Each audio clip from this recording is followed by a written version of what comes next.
नमस्कार। इस वीडियो में आज इंदिरा एकादशी व्रत की कथा को सुनेंगे, जो आश्विन कृष्ण एकादशी भी कहते हैं जिसे। धर्मराज युधिष्ठिर कहने लगे कि हे भगवान, अश्विन कृष्ण एकादशी का क्या नाम है, इसकी विधि तथा फल क्या क्या है, सो कृपा करके कहिए महाराज। भगवान श्री कृष्ण कहने लगे कि इस एकादशी का नाम इंदिरा एकादशी है। यह एकादशी पापों को नष्ट करने वाली तथा पितरों को अधोगति से मुक्ति देने वाली होती है। ये राजन, ध्यानपूर्वक इसकी कथा सुनो। इसके सुनने मात्र से ही वायपेय यज्ञ का फल मिलता है। प्राचीन काल में सत्यों के समय में महिष्मती नाम की एक नगरी में इंद्रसेन नाम का एक प्रतापी राजा धर्मपूर्वक अपनी प्रजा का पालन करते हुए शासन करता था। वह राजा पुत्र पौत्र और धन आदि से संपन्न और विष्णु का परम भक्त था। एक दिन जब राजा सुखपूर्वक अपनी सभा में बैठा था तो आकाश मार्ग से महर्षि नारद उतरकर उसकी सभा में आए। राजा उन्हें देखते ही हाथ जोड़कर खड़ा हो गया और विधि पूर्वक आसन व अर्घ दिया। सुख में बैठकर मुनि ने राजा से पूछा कि हे राजन, आपके सातों अंग कुशल पूर्वक है तो तुम्हारी बुद्धि धर्म में और तुम्हारा मन विष्णु भक्ति में तो रहता है। देवर्षि नारद की ऐसी बातें सुनकर राजा ने कहा, हे महर्षि, आपकी कृपा से मेरे राज्य में सब कुशल है तथा मेरे यहाँ यज्ञ कर्मादि सुकृत हो रहे हैं। आप कृपा करके अपने आगमन का कारण कहिए महाराज।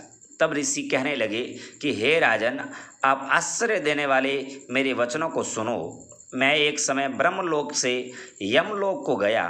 वहाँ श्रद्धापूर्वक यमराज से पूजित होकर मैंने धर्मशील और सत्यवान धर्मराज की प्रशंसा की। उसी यमराज की सभा में महान ज्ञानी और धर्मात्मा तुम्हारे पिता को एकादशी का व्रत भंग होने के कारण देखा। उन्होंने संदेशा दिया, सो मैं तुम्हें कहता हूँ। उन्होंने कहा कि पूर्व जन्म में कोई विघ्न हो जाने के कारण मैं यमराज के निकट रह रहा हूँ। सो हे पुत्र, यदि तुम आश्विन कृष्ण इंदिरा एकादशी का व्रत मेरे निमित्त करो तो मुझे स्वर्ग की प्राप्ति हो सकती है। इतना सुनकर राजा कहने लगे कि हे महर्षि, आप इस व्रत की विधि मुझसे कहिए। नारद जी कहने लगे, आश्विन माह की कृष्ण पक्ष की दशमी के दिन प्रातः काल श्रद्धापूर्वक स्नान आदि से निवृत्त होकर पुनः दोपहर को नदी आदि में जाकर स्नान करें। फिर श्रद्धापूर्वक पितरों का श्राद्ध करें एवं एक बार भोजन करें हैं।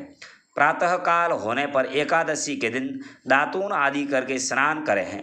फिर व्रत के नियमों को भक्ति पूर्वक ग्रहण करता हुआ प्रतिज्ञा करें कि मैं आज संपूर्ण भोगों को त्याग कर निराहार एकादशी का व्रत करूँगा। हे अच्युत, हे पुंडरीकाक्ष, मैं आपकी चरण हूँ, मेरी आप रक्षा कीजिए। इस प्रकार नियम पूर्वक शालिग्राम की मूर्ति के आगे विधि विधान से श्राद्ध करके योग ब्राह्मणों को फलाहार का भोजन कराएं एवं दक्षिणा दें। पितरों के श्राद्ध से जो बच जाए उसको सूंघ कर गो को दे दें तथा धूप दीप गंध पुष्प नैवेद्य आदि सब सामग्री से ऋषिकेश भगवान का पूजन करें।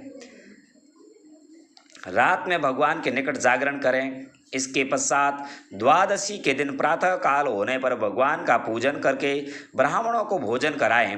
भाई बंधुओं स्त्री और पुत्र सहित आप भी मौन होकर भोजन करें।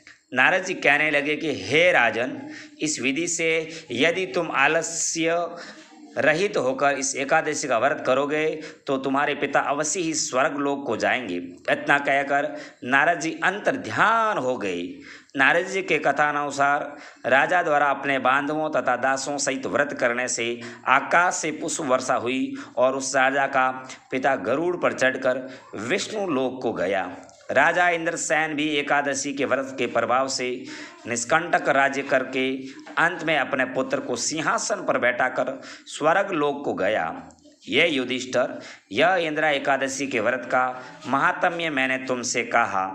इसके पढ़ने और सुनने से मनुष्य सब पापों से छूट जाते हैं और सब प्रकार के भोगों को भोग कर वैकुंठ को प्राप्त होते हैं। यदि शुभम।